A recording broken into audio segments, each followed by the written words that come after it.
विरोधकांचा आज मतचोरी विरोधात मुंबईत सत्याचा मोर्चा. शरद पवार ठाकरे बंधूंसह काँग्रेस शेकाप सहभागी होणार. निवडणूक आयोगाला विचारणार जाब.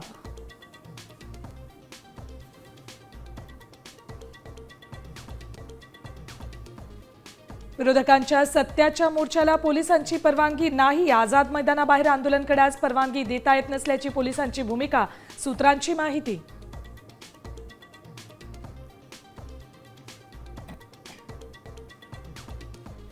राज ठाकरेंच्या मुसक्या आवळून त्यांच्यावर कठोर कारवाई करा. गुणरत्न सदावर्तींची मागणी. तर आजच्या सत्याच्या मोर्चाला सदावर्तींचा विरोध.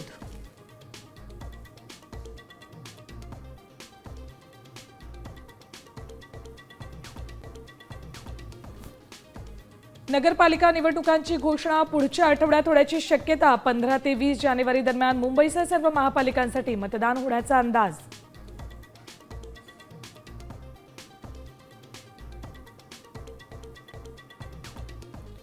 पोलीस नाट्याचा 3 महिन्यांपासून कट. 4 दिवसांपासून सुरू होती रंगीत तालीम. एफआयआर मध्ये रोहितकडून गोळीबाराचा उल्लेख नाही.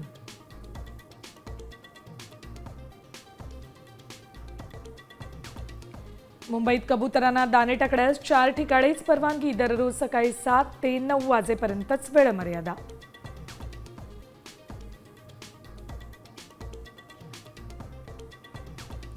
महाराष्ट्र केसरी पैलवान सिकंदर शेखला अटक. अवैध शस्त्र तस्करी प्रकरणात कारवाई.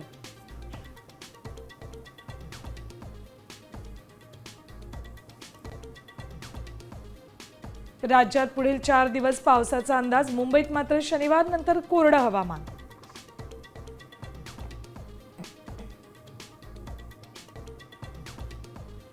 आणि 10वी 12वीच्या परीक्षांचं अंतिम वेळापत्रक जाहीर. 12वीची परीक्षा 10 फेब्रुवारीला तर 10वीची 20 फेब्रुवारीला सुरू होणार.